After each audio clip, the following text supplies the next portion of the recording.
국회 운영위원회의 개회를 거부한 국민의힘을 강력히 규탄합니다. 어제 국민의힘 원내대표이자 윤재옥 국회 운영위원장은 교섭단체 대표 연설에서 21대 국회는 일하는 국회에 실패했다며 22대 국회에서는 대대적인 변화가 필요하다고 말했습니다. 국회 파행은 일상이 되어버렸다고 했습니다. 맞습니다. 국회는 파행을 거듭하고 있습니다. 윤재옥 원내대표가 위원장을 맡고 있는 운영위원회에서 더더욱 파행이 거듭되고 있습니다. 더불어민주당은 지난 12월 6일, 12월 22일, 1월 23일 대통령실 현안을 다루기 위해 운영위원회 전체 회의 개회 요구로 전체 회의를 열었습니다. 하지만 윤재옥 위원장과 국민의힘의 비협조로 대통령실과 경호처, 국가안보실 관계자가 참석하지 않았고 결국 현안 질의를 진행하지 못했습니다. 국회 파행의 책임, 개점 휴업 상태로 일하지 못하는 국회를 만든 책임은 누구에게 있습니까? 국회의 역할이 무엇입니까? 국민을 대표해서 국가 운영의 근간인 법률을 만드는 입법행위와 예산의 확정, 정부에 대한 견제가 그것입니다. 스스로 일하지 못하는 국회를 만들고 반성은 없이 이를 비판하는 유체이탈 화법에 분노하지 않을 수 없습니다. 회의는 열지도 않으면서 당이 총선 승리하면 일하겠다니 현재 국회의원에게 주어진 책임은 내팽개치고 국민을 기망하는 말입니다. 윤재옥 위원장은 윤석열 정부의 외교의 성과가 확실하다며 자화자찬하였습니다. 재작년 유엔 인권이사국 연임 실패, 부산 엑스포 유치 실패는 처참했습니다. 성과는커녕 예측조차 실패해서 외교 역량에 대한 의심을 사고 있습니다. 최근에는 독일 덴마크 정상 외교를 불과 나흘 전에 연기하는 결례를 저질렀습니다. 국민은 그 이유조차 알지 못합니다.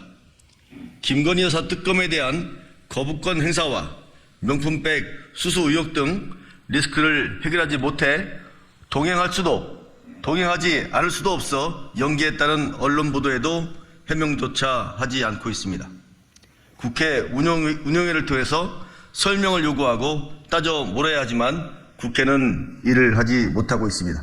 지난 1월 18일 전북 특별자치도 출범식 행사에서의 국회의원 폭력 제압 사태에 이어 이번에는 카이스트 졸업식에 참석한 윤 대통령을 과잉 경호해 R&D 예산 삭감에 항의하는 카이스트 졸업생을 제압해 연행하는 사건이 벌어졌습니다.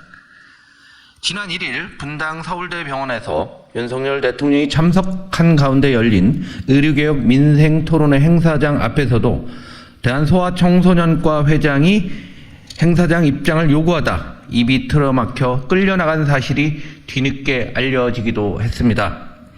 대통령이 심기를 경호하고 국민의 입을 틀어막고 있습니다.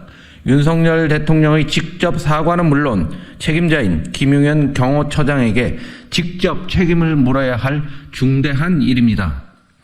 그러나 거짓으로 둘러댈 뿐 반성도 제대로 된 설명도 없었고 이제 일상이 되어가고 있습니다.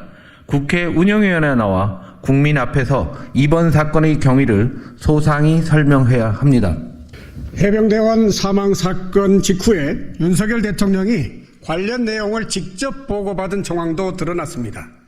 언론 보도에 따르면 김계환 해병대 사령관의 메시지에 이종섭 당시 국방부 장관이 윤 대통령에게 유족의 동향을 전달했다는 취지로 볼 수 있는 부익게도 보고드렸다고 답장 주셨어 라는 글이 있습니다.